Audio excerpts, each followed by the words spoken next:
मैना मैया जब लेके आई, नारद जी ने हस्तरेखा देखी है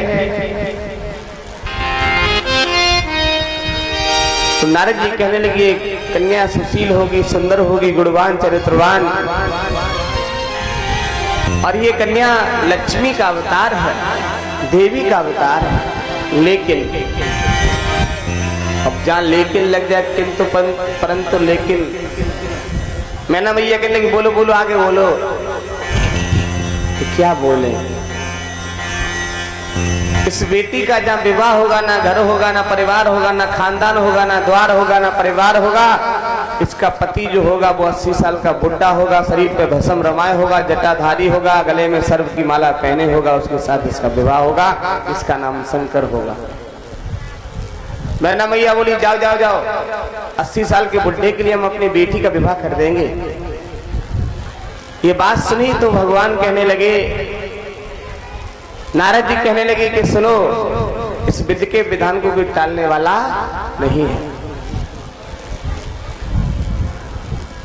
नारद जी कहा कि ये बिटिया का तुम्हारे गुण बहुत अच्छा है, इसका नाम पार्वती होगा। पार्वती नाम पड़ा है। नारद जी नारायण नारायण कहते हुए निकल जाते हैं राजा हिमांचल की नगरी से। घर में धीरे धीरे धीरे धीरे पार्वती की कुछ बड़ी हुई है, और घर में कन्या जिस दिन आ जाती है ना, घर प्रकाशवान हो जाता है। जिस दिन बेटी जन्म लेती है उस दिन घर में 2 चीज लेके आती है, एक शक्ति, दूसरा प्रकाश। और जिस दिन बेटी घर से विदा लेती है ससुराल के लिए, उस दिन दोनों चीज लेके चली जाती है। जब आती है तब शक्ति और प्रकाश लेके आती है, और जब जाती है तब दोनों ले जाती है। जो बाप अपनी बेटी को विदा कर चुके होंगे उनको मालूम होगा कि जब बेटी की विदा करते हैं उससे एक दिन पहले, परसों हमें भी 3 कन्याओं को विवाह महोत्सव रचाना है। आश्रम में बारात आ रही है, 3 बेटियाओं की शादी इस पावन भूमि में होने जा रही है, और 3 कन्याओं का विवाह महोत्सव परसों है। और तीनों कन्याओं को ये दास अपने हाथ से गोद में उठा के और डोली में बैठा के विदा करेगा। और मैं तो कहता हूँ सबसे कि आप सभी उन कन्याओं को आशीर्वाद देने के लिए जरूर पधारे भैया। भगवान किसी को बेटी दे लेकिन गरीबी ना दे, बेटा 4 दे दे फिर भी गरीबी दे दे कोई बात नहीं, लेकिन बेटी अगर 1 दे फिर भी गरीबी ना दे। सौभाग्य है हमारा कि 3 कन्याओं का हमें कन्यादान लेने का संकल्प प्राप्त होगा।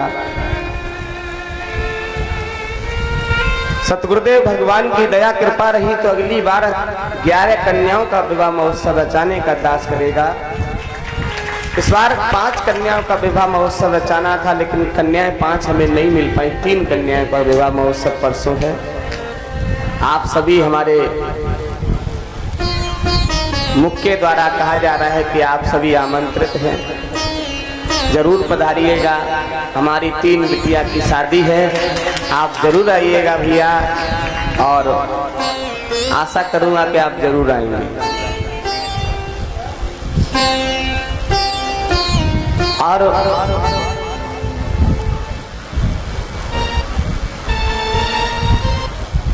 कितने लोग घर में बेटी हाथ उठाना?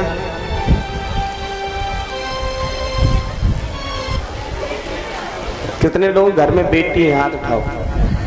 इन घर में बेटी, जिनके घर में बेटी है वो बहुत बड़े धनवान है, शक्तिवान है, चरित्रवान है, गुणवान है, और 2-2 परिवार को जोड़ने का काम करेंगे। जिनके घर में बेटी है वो बहुत भाग्यशाली है। ये ध्यान से सुन ले कि हम बड़े किस्मत वाले हैं जो हमें बेटी मिली है। अगर आपको पीड़ा होती होगी तो बेटा तो टहला देता होगा, कहना नहीं सुनता होगा, लेकिन बेटी आधी रात में दुआ बन के पूछती होगी पापा कोई दर्द तो नहीं है, मम्मी कोई पीड़ा तो ज्यादा नहीं है। बेटी की जब विदा करते हैं ना तो बेटी 2 चीज ले जाती है, एक लक्ष्मी और एक शक्ति। बेटी की शादी करो, किसी से कर्ज ना लो। फिर भी अगर कोई पूछे कि भैया 5000 रुपया दे, अरे भैया तो मालूम है बेटी ब्याह करो, ऐसे लग रहा हो सब खेत पेत बेच के बेटी इन्हें दे दो साहब। जो नाम जरूर ले लेंगे बेटी ब्याह, मालूम पड़ा तो सब लक्ष्मी ले गई, वास्तव में वो लक्ष्मी ले गई। और शक्ति शरीर की। जिस दिन पिता बेटी को डोली में उठा के बैठालते हैं, भाई डोली में उठा के बैठालते हैं, और उस दिन टेंट वाले आ जाएं और जाके भैया हिसाब कर दो, तो मालूम क्या करेंगे? भैया रुपया तो रखे हैं लेकिन शरीर में बिल्कुल शक्ति ना है, कल ले आ जाइए पर्चा लेके, कल तो हिसाब कर देंगे। आज बिल्कुल शरीर में शक्ति खत्म है, आज हमें केवल लेटना है, बिल्कुल शरीर काम ना कर रहा हो। बेटी की जिस दिन विदा होती है उस दिन बेटी शक्ति साथ लेके चली जाती है। इसलिए भगवान से दुआ किया करो, हे प्रभु हर घर में एक बेटी जरूर जन्म ले, हर घर में। और मुझे तो बेटियों से बहुत प्रेम है। आश्रम में बहुत कन्याएं रुकी हैं। जब भंडारा चलता है तो छोटी छोटी नन्ही नन्ही कन्याएं हैं यहाँ, 7-7, 8-8 साल, 10-10 साल की। अब बड़ी बड़ी होगी वो तो खा लेंगी, पूछ भी लेंगी। अब वो उनकी मम्मी पापा है नहीं तो हम मम्मी बन जाते, पापू बन जाते। हम रात तो पूछ लेते, लली तुम कुछ खा लो कि हाँ, कहाँ रहती है फलानी जगह। और शायद आप अगर प्रेम देंगे किसी की बेटी को तो वो बेटी आपका भी पूर्ण ध्यान रखे कि हमारा जब बेटी विदा होती तब उसे हर किसी की याद आती। मेरे चाचा, मेरे मौसा, मेरे काका, मेरी दादी, मेरी बुआ, मेरे फूफा, हर किसी की याद आएगी। जो सामने मिल जाएगा उसी गले भर लेगे, अरे मेरी बुआ, रोने लगी, चिल्लाने लगी है, बुआ हम कहाँ जा रहे हैं, बुआ हमें कहाँ भेजा जा रहा है, अरे मेरी माई, अरे मेरी मौसी, जो मिल जाएगा। बेटियों का वो जब घर में आई तब प्रकाश लेके आई, आज घर बिल्कुल अंधकार का हो गया। आज सुबह सब लोग हम लोग लगे थे आश्रम में, बारात की व्यवस्था कर रहे हैं पहले से ही, तो सफाई चल रही थी तो प्रकाश हो रहा है अभी ना। और जिस दिन बेटियों की विदाई होगी उस दिन देखना अंधकार हो जाएगा उसी जगह पर। बिल्कुल जिस जगह को आप अभी प्रकाशवान बना रहे हैं ना, वो जगह उस दिन अंधकार वाली दिखाई देगी। आपने सिर रूप से ध्यान रखना। जहाँ आप अभी बारात की व्यवस्था कर रहे हैं ना आश्रम में, वो जगह में अंधकार दिखाई दे। आज पार्वती जी घर में है, धीरे धीरे कुछ बड़ी हो रही है, प्रकाश हो रहा है। और बेटी जिस दिन से जन्म लेती है माता पिता को विवाह की सबसे पहले चिंता हो जाती है। तो भैया बेटी हुए हमारे घर में है,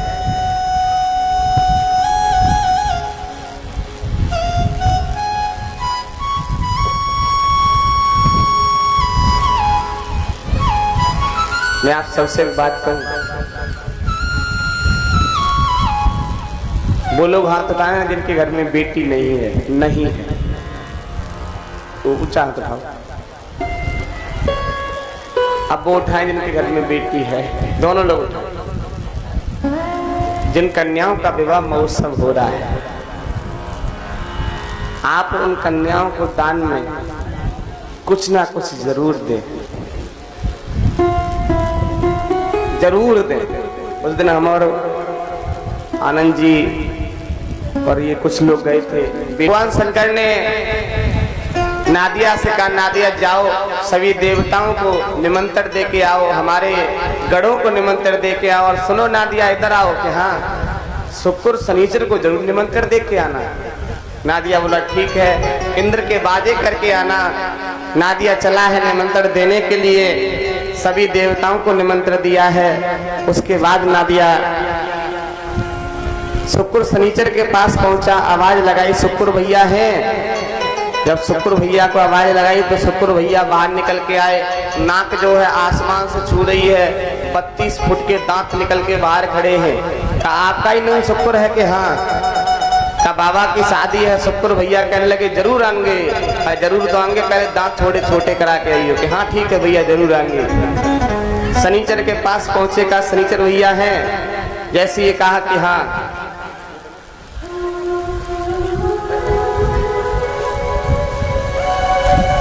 जैसे ये कहा कि हाँ बताइए भैया, निकल के आए तो देखा कि इंडिया गेट की तरह मुंह खुलो है। कहा भैया इस मुंह में कुछ लगा के आना, इतना बड़ा मुंह नहीं लेके आना। कि हाँ ठीक है भैया जरूर आएंगे, बाबा की शादी है। आज इधर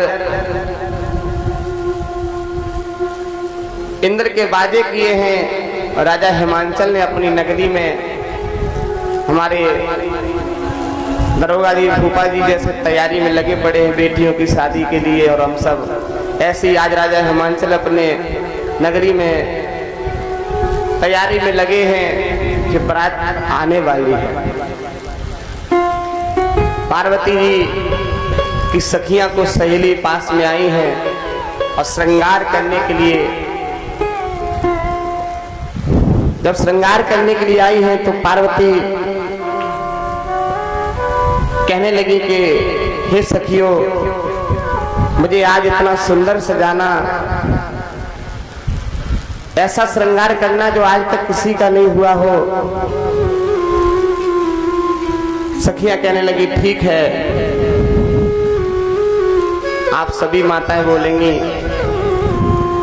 आओ मेरी सखियों मुझे सुंदर सजा दो, सुंदर सजा दो, मुझे मेहंदी लगा दो, मुझे शिव शंकर की दुल्हन बना दो, मुझे शिव शंकर की दुल्हन बना दो।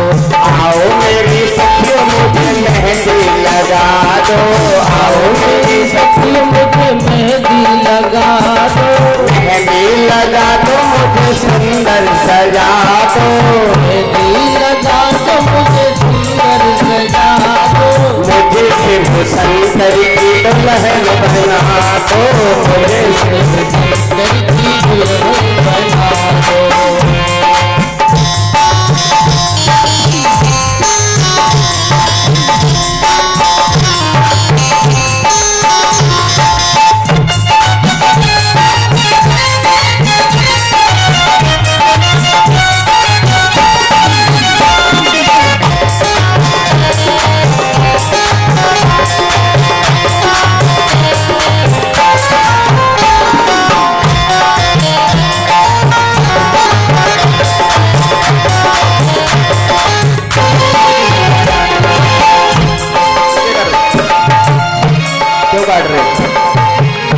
इतना फल आया, इसका क्या हुआ? रात में खाओगे नहीं, सब पे प्रेड होना है, कोई मत काटो।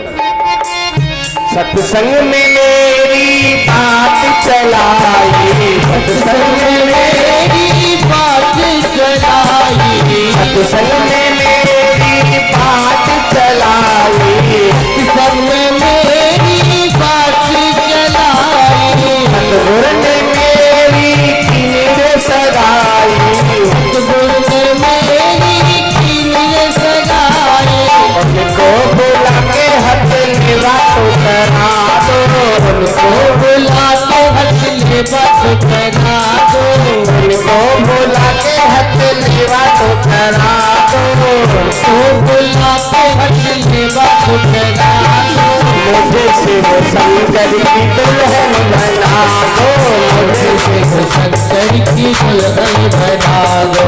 आओ मेरी सखियों मुझे मेहंदी लगा दो, आओ मेरी सखियों मुझे मेहंदी लगा दो, मेहंदी लगा दो, मुझे सुंदर सजा दो, मेहंदी लगा दो, मुझे सुंदर सजा दो, मुझे शिव शंकर की दुल्हन बना दो, मुझे शिव शंकर की दुल्हन बना दो, मुझे शिव शंकर